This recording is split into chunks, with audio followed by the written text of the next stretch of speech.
तो आज की क्लास में अब हम लोग इस पार्ट में आगे पढ़ने वाले हैं टोटल इंटरनल रिफ्लेक्शन के बारे में और रिफ्रैक्शन के बारे में कि कहाँ क्या होने वाला है। आइए देखते हैं।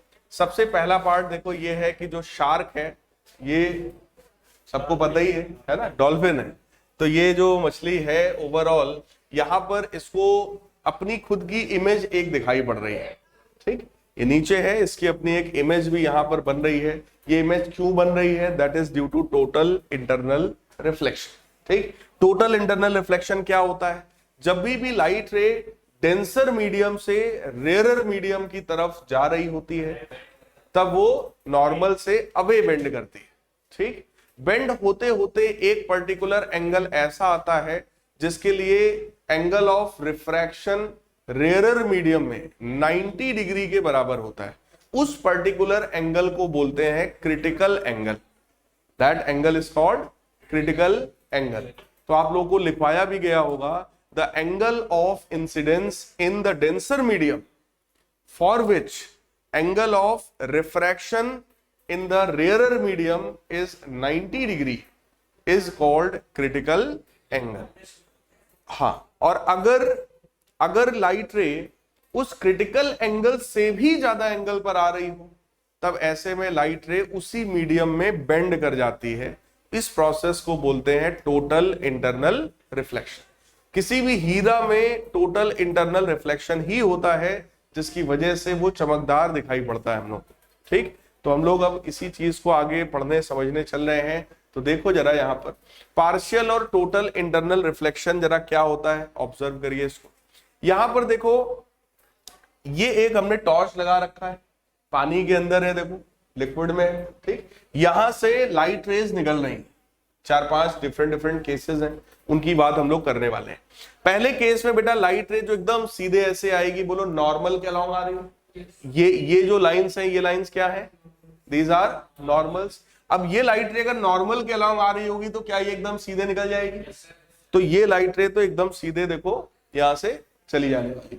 ठीक, अब दूसरी लाइट रे की बात करते हैं। ये लाइट रे बोलो ये एंगल ऑफ इंसिडेंस है, ये तो ये नॉर्मल से अवे जाएगी मैं, क्योंकि ये डेंसर से रेयरर मीडियम में जा रही है तो it will bend away from the normal. तो इसको जाना था ऐसे but it will bend away from the normal. Clear?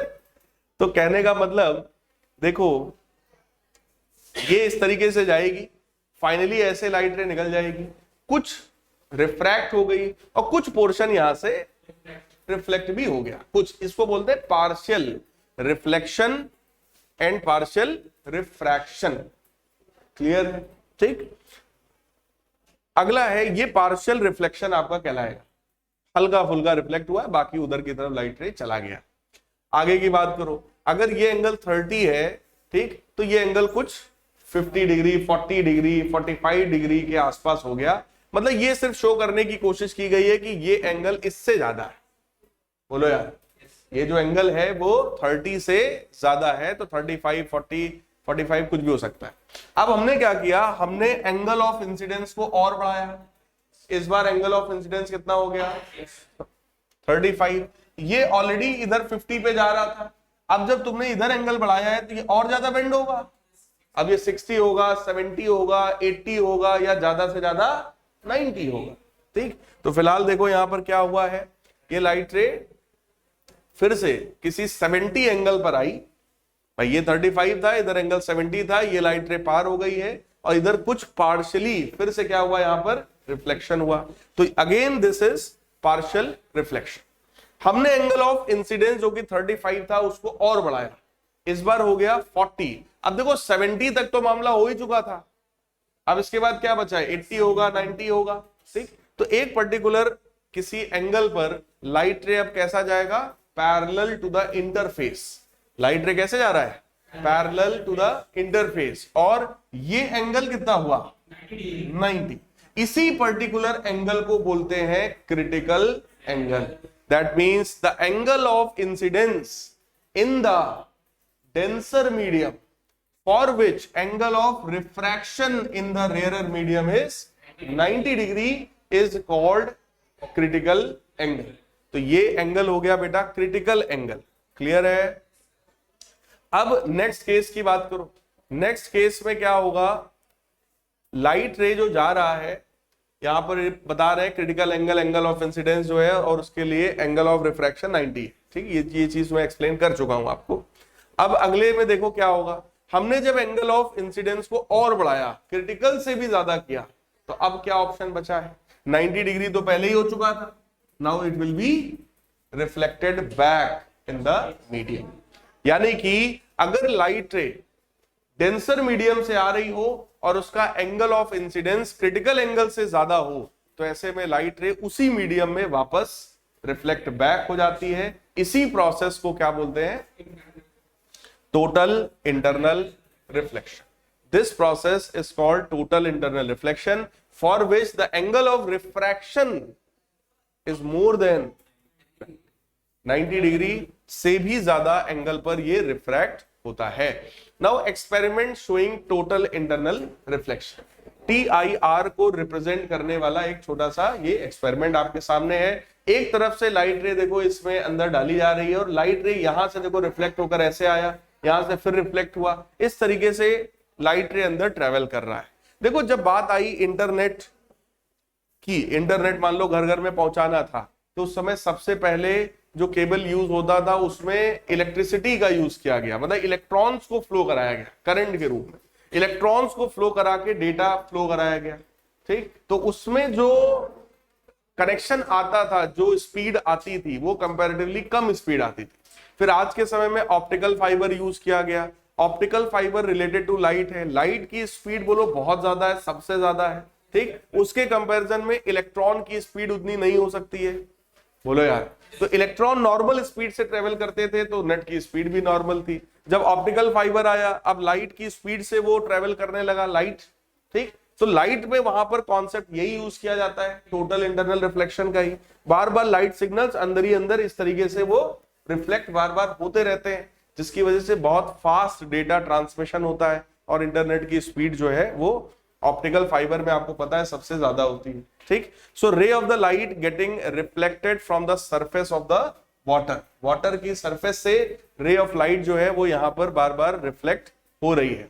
अब इसी पर एक और इफेक्ट आता है जिसको हम लोग क्या बोलते हैं, मिराज इफेक्ट। होता क्या है, यहां पर देखो ये जो रेगिस्तान है, ये तो आप सबको ऑब्वियसली दिखाई पड़ ही रहा है। ये एक भाई साहब बढ़िया ऊंट पर बैठ करके जा रहे हैं, है ना, और वो एक पेड़ है। देखो वो पेड़ क्योंकि इनसे दूर है, दूसरी बात रेगिस्तान है तो ऑब्वियस है गर्मी होगी, है ना। वहां पर होता क्या है, जो बालू यानी कि ये जो रेत पड़ा होता है, इसका नेचर होता है जल्दी गर्म होता है और जल्दी ठंडा होता है। तो जब ये जल्दी गर्म होगा तो इसके जस्ट ऊपर का जो एयर है वो ज्यादा हॉट होगा। उसके कंपैरिजन में जैसे जैसे ऊपर की तरफ आप बढ़ते जाओगे, एयर कूल होता चला जाएगा। क्लियर है, सबसे गर्म एयर कहां, नीचे, कंपैरेटिवली फिर ऊपर थोड़ी कम गर्म, थोड़ी और कम गर्म, थोड़ी और कम गर्म, लाइक दिस। इस तरीके से जो टेम्परेचर है वो टेम्परेचर का डिफरेंस वहां पर आने लगता है। क्लियर है। अब एक चीज आप सोचो, जो एयर ग्राउंड के जस्ट ऊपर होगी उसका टेम्परेचर सबसे ज्यादा है। टेम्परेचर जब बढ़ता है तो वो रेयरर मीडियम में कन्वर्ट होता है। वो कैसा बनता है, हल्का होता है ना, तो वो रेयरर मीडियम होता है। और जब टेम्परेचर क्या बोलते हैं कम हो जाता है तो वो डेंसर हो जाता है। ठीक, जैसे सन के आसपास का मीडियम कैसा होगा, रेयरर मीडियम। जैसे जैसे सन से अर्थ की तरफ लाइट रे बढ़ेगी, बोलो मीडियम डेंसर और डेंसर और डेंसर और डेंसर और डेंसर होता चला जाएगा। क्यों, क्योंकि सन का अपना जो टेम्परेचर है वो करोड़ों डिग्री सेल्सियस है, उसके कंपैरिजन में अर्थ का तो बहुत ही कम है, नॉर्मल टेम्परेचर है यहाँ पर, है ना। तो कहने का मतलब इससे ऊपर जब आप उठोगे तो जो मीडियम है वो कैसा होता जाएगा, डेंसर। मतलब यहां पे हर एक लेयर में बोलो रिफ्रैक्शन हो सकता है। अगर ये पेड़ का टॉप हमें देखना है तो हम कैसे देख सकते हैं, यहां से लाइट रे अगर बोलो एकदम सीधे इनकी आंख में आए, अगर उस पेड़ के टॉप में एकदम ऊपर जो पत्ती है, अगर वहां से लाइट रे एकदम सीधे इनकी आंख में आए तो बोलो एकदम सीधे इनको यहीं पे पत्ती दिखाई पड़ेगी। ये हमारे आईज का नेचर होता है। क्लियर। लेकिन यहां होगा क्या, क्योंकि यहां पे एटमॉस्फेरिक रिफ्रैक्शन होने वाला है। जो ऊपर वाली पत्ती है वो सबसे टॉप पर है, तो वहां पर कंपैरेटिवली सबसे ज्यादा डेंसर मीडियम है। उसके जस्ट नीचे थोड़ा कम डेंसर, उसके जस्ट नीचे थोड़ा और कम डेंसर, बोलो यार, ये चीज होगी ना, मतलब रेयरर की तरफ बढ़ रहा है। तो होगा क्या यहाँ पर, आप चेक करो इस इफेक्ट में। यहां पर देखो हम लोगों ने लेयर्स बना के दिखाई, क्या नीचे की तरफ की जो लेयर है वो कैसी होगी, रेयरर। कंपैरेटिवली ऊपर की लेयर्स कैसे होंगी, डेंसर। और हर एक लेयर पे क्या होने वाला है, रिफ्रैक्शन। ठीक, लाइट रे किधर से किधर जाने वाली है, डेंसर से rarer, so it will bend away from normal. अब देखो होगा क्या, पहले तो सनलाइट आई किसके ऊपर, पत्ती या पेड़ के ऊपर। ठीक, अब वहां से बोलो लाइट रे आने वाली है। अब लाइट रे आई डेंसर से रेयरर, डेंसर से रेयरर जैसे ही आएगी बोलो it will bend away from normal. तो चेक करो, अवे फ्रॉम नॉर्मल गई लाइट रे। ऐसे ही अगेन हम फिर से वहां नॉर्मल बनाएंगे, अगेन ये अवे फ्रॉम नॉर्मल जाएगी। ठीक, फिर आप चेक करो और फिर से ये अवे फ्रॉम नॉर्मल जाएगा। यहां से जब फिर से वही काम होगा तो फिर से बेंड होगा। अब इनकी आईज में फाइनली वो ऐसे लाइट रे पहुंची। बोलो यार, देखो यहां हम लोगों ने डायग्राम के रूप में दिखाया है, लेकिन इस तरीके का शार्प टर्न लाइट में नहीं होता। क्लियर, ये चीज बहुत ही स्मूथ टर्न होता है, एकदम ऐसे ऐसे। क्लियर, और जब ऐसे इनकी आईज में लाइट रे पहुंची है तो इनको इमेज भी कहां दिखेगी, कुछ बात समझ में आई। जिस डायरेक्शन से लाइट रे हमारी आईज में आती है बोलो इमेज उसी डायरेक्शन में दिखाई पड़ती है। क्लियर, तो यहां पर देखो इनको फाइनली वो कहां दिखने वाला है, वहां पर। अब ये ऑब्जेक्ट था, उसकी ये इमेज बनी है। ऐसी इमेज तभी बन सकती है जब यहां पर क्या हो, वाटर जैसा हो। तो उनको ऐसा एक कंफ्यूजन, एक मिराज इसी को बोलते हैं, उनको एक कंफ्यूजन ऐसा लगेगा, वो देखो वहां रेगिस्तान में दूर पानी है। क्यों, क्योंकि पेड़ सीधा भी दिख रहा है और उसके नीचे पेड़। जब पेड़ उल्टा दिखेगा तो उल्टा पेड़ देख के तुम क्या सोचोगे, अब उल्टा पेड़ तो लगा नहीं होगा।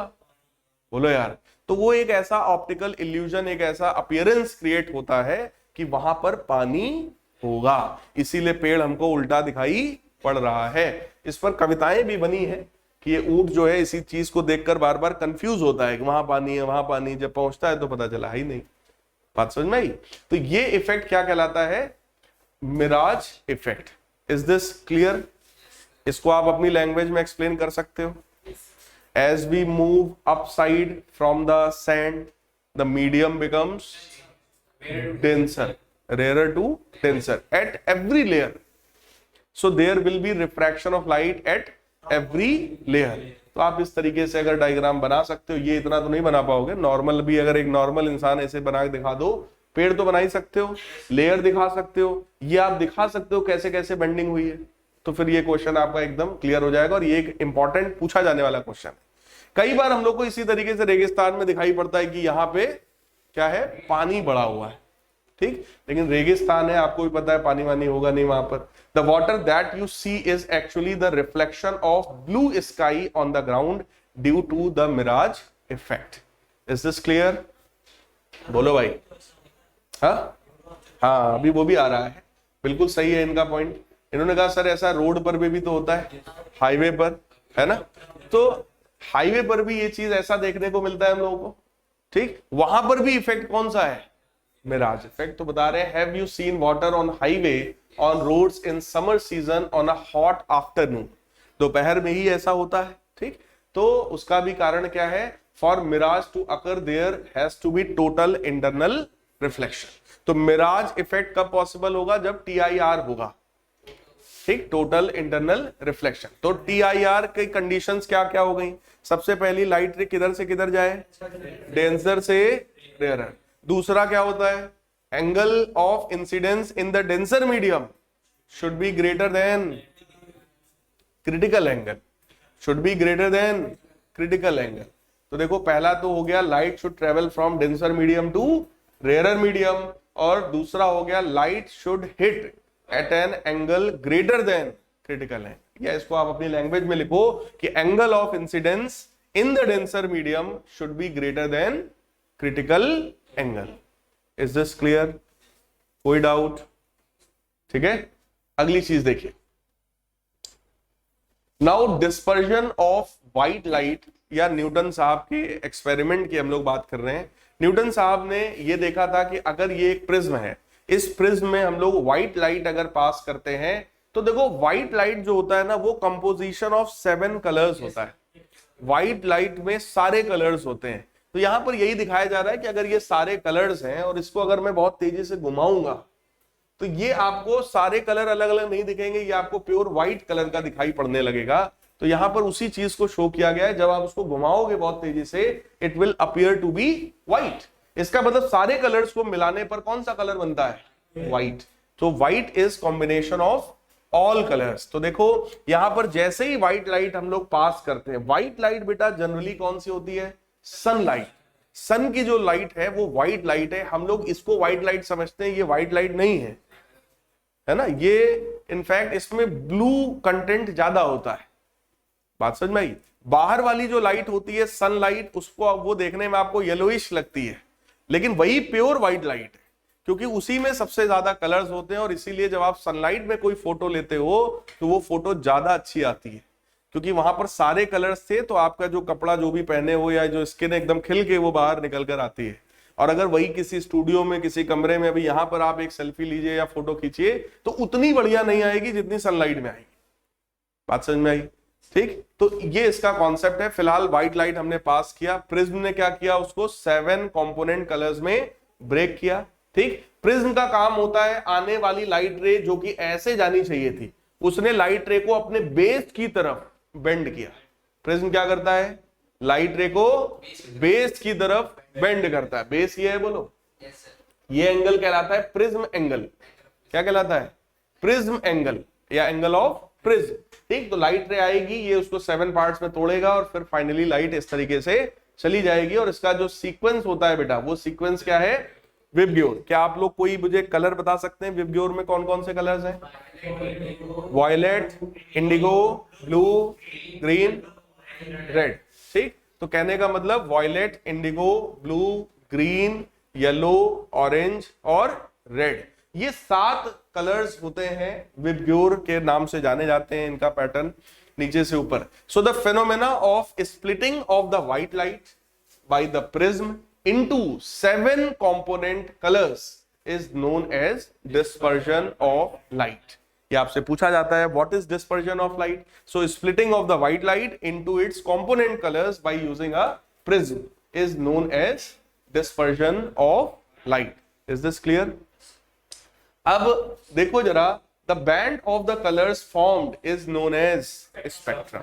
ये जो बैंड फॉर्म हुआ जिसमें 7 अलग अलग कलर्स हैं, इसको हम लोग क्या बोलेंगे?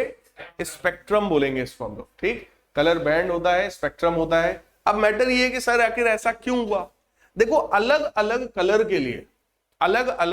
के लिए ये जो प्रिज्म है इसका रिफ्रैक्टिव इंडेक्स अलग अलग होता है। अलग अलग कलर के लिए रिफ्रैक्टिव इंडेक्स अलग अलग होता है। और अगर रिफ्रैक्टिव इंडेक्स अलग अलग होगा तो अलग अलग कलर की बेंडिंग भी अलग अलग होगी। क्लियर? अभी तो आपके सिलेबस में ज्यादा नहीं है, लेकिन सोचो अगर ये लाइट रे एकदम सीधे ऐसे जाती है, ठीक, तो ये हो गया कि ऐसे जाना था और लाइट रे गई ऐसे, बोलो सही है। तो ये वाला जो लाइट रे था और ये जो है, इसके बीच के ये एंगल को बोलते हैं एंगल ऑफ डेविएशन। क्या बोलते हैं? Angle of deviation. उसको डेल्टा से डिनोट करते हैं। किससे करते हैं? डेल्टा से। और डेल्टा का फॉर्मूला होता है n-1 ब्रैकेट में ए कौन सा एंगल है? प्रिज्म का एंगल है। ये n क्या है? Refractive index. मतलब एंगल ऑफ डेविएशन डेल्टा किस पर डिपेंड करता है? रिफ्रैक्टिव इंडेक्स पर, n पर। फॉर्मूला है n-1 टाइम्स a। अगर ये एंगल 60 डिग्री है तो ये तो फिक्स हो गया, तो वो किस पर डिपेंड कर रहा है? n पर। बोलो यार, किस पर कर रहा है? n पर। अगर रिफ्रैक्टिव इंडेक्स चेंज होगा तो बोलो उसके लिए बेंडिंग भी चेंज हो जाएगी। तो अलग अलग कलर्स का रिफ्रैक्टिव इंडेक्स प्रिज्म के लिए अलग अलग होगा। Is this clear? तो ये है, इस तरीके से लाइट रे को जाना था। सबसे देखो यही मैंने कहा था डेल्टा। सबसे कम बेंडिंग बोलो किसके लिए हुई है? रेड के लिए। सबसे ज्यादा बेंडिंग किसके लिए हुई होगी? ठीक, वॉयलेट के लिए। अब एक चीज और समझो, जिस कलर के लिए बेंडिंग सबसे कम है, मैंने फॉर्मूला क्या बोला? डेल्टा बराबर n-1 टाइम्स a। तो बोलो उस कलर का रिफ्रैक्टिव इंडेक्स सबसे कम। बोलो यार, डेल्टा बराबर n-1 टाइम्स a। जिसका डेल्टा कम उसका n भी कम। बोलो यार। और अगर रिफ्रैक्टिव इंडेक्स रेड का मिनिमम है तो बोलो रेड के लिए लाइट की स्पीड सबसे is this clear? Yes sir. पक्की बात है। सबसे ज्यादा डेविएशन किसका है? वायलेट का। तो रिफ्रैक्टिव इंडेक्स भी सबसे ज्यादा किसका है? वायलेट का। तो स्पीड ऑफ लाइट मिनिमम किसके लिए है? तो आप चेक करो, वी मिनिमम किसके लिए है? पक्की बात। तो ये चीज अगर आपसे कभी भी पूछा जाए कि किस कलर के लिए स्पीड ऑफ लाइट मैक्सिमम है मिनिमम है, बता पाओगे? कभी भी ऑर्डर में अरेंज करने को बोल दें, कर पाओगे? ठीक। रिफ्रैक्टिव इंडेक्स पूछ दें कि किस कलर के लिए ज्यादा होता है, बता पाओगे? डेल्टा तो खैर सिंपल चीज है कि भाई डेविएशन किसका ज्यादा कम है, तो जो सबसे नीचे है उसका सबसे ज्यादा डेविएशन। भाई सबसे ज्यादा कौन सी लाइट घूमी है? वायलेट वाली। Is this clear? फिर आया recombination of white light. Newton कलाकार आदमी थे, उन्होंने सोचा कि अगर ये सीधा प्रिज्म इसको 7 पार्ट्स में तोड़ सकता है तो ये उल्टा प्रिज्म इसको वापस जोड़ भी सकता है, और यही हुआ भी। व्हाइट लाइट पास किया गया, देखो ये पूरा ब्रेक हुआ 7 पार्ट्स में, वो पूरे उन्होंने पास करा दिया एक उल्टे प्रिज्म में, और हुआ क्या, उसने व्हाइट लाइट वापस जोड़कर बाहर निकाल दिया। मतलब कि अगर इधर से हम व्हाइट लाइट को डालेंगे तो ये 7 पार्ट्स में तोड़ेगा, और उल्टे प्रिज्म में डाल दोगे तो वो व्हाइट लाइट को वापस से 7 पार्ट्स को वापस से जोड़कर व्हाइट लाइट में कन्वर्ट कर देगा। तो अगर एक प्रिज्म सीधा हो, एक प्रिज्म उल्टा हो, व्हाइट लाइट इधर से आप इंसर्ट करेंगे, उधर से वही व्हाइट लाइट निकल जाएगी। Is this clear? ये था न्यूटन साहब का एक्सपेरिमेंट जिसको बोलते हैं रिकॉम्बिनेशन ऑफ व्हाइट लाइट। कोई डाउट हो तो बताओ भाई। कहा जा रहा है glass can be considered as combination of 2 inverted prism. Glass जो होता है, ग्लास से लाइट अगर पास करो तो बोलो आर पार हो जाती है? हो जाती है। तो इसका मतलब व्हाइट लाइट आपने इधर से इंसर्ट किया, उधर से व्हाइट लाइट निकल गया, तो किसी भी ग्लास को हम 2 इन्वर्टेड प्रिज्म का कॉम्बिनेशन कह सकते हैं। Clear? So glass behaves like combination of 2 inverted prism. Hence there is no dispersion in glass slab। इसीलिए किसी भी ग्लास स्लैब में कोई भी डिस्पर्जन जो है वो नहीं होता है। अब ये क्या चीज है आपके सामने? रेनबो। रेनबो जो होता है वो रेनबो किसकी वजह से बन रहा है? डिस्पर्जन ऑफ लाइट की वजह से। और वो डिस्पर्जन कौन कराता है?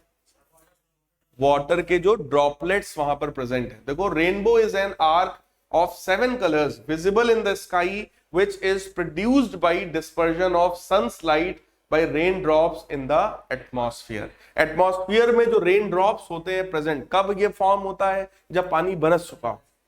पानी बरस चुका होता है उस समय बोलो मॉइस्चर होता है, ठीक। और एटमॉस्फेयर क्लीन होता है, क्लियर होता है, क्लीन होता है, जो भी डस्ट डर्ट जो कुछ भी है वो सब नीचे बैठ गया।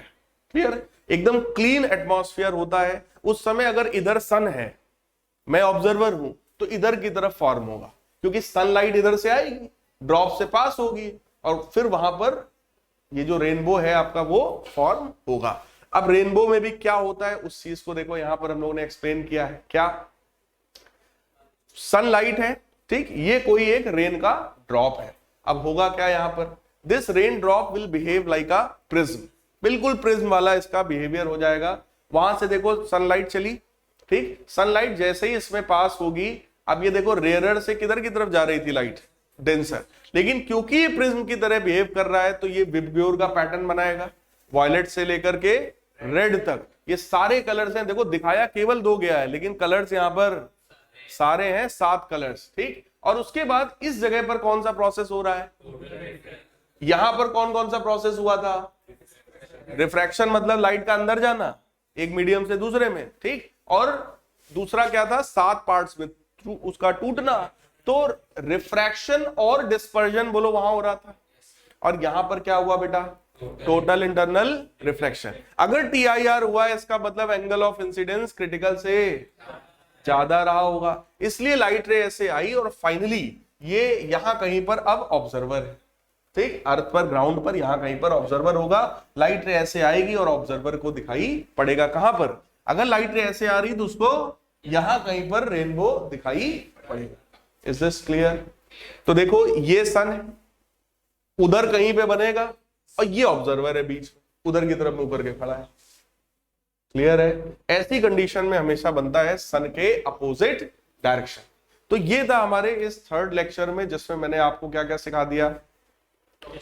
कि भाई मिराज इफेक्ट क्या है, टोटल इंटरनल रिफ्लेक्शन क्या है और उसका यूज क्या है। बेसिकली आपको इस लेक्चर में सिखाया गया टोटल इंटरनल रिफ्लेक्शन क्या है और उसके अलग अलग तरीके के यूजेस क्या है, डिस्पर्जन क्या है और उस डिस्पर्जन का यूज क्या है। क्लियर है? अब नेक्स्ट पार्ट में हम लोग इसके आगे की चीजों को कवर करेंगे।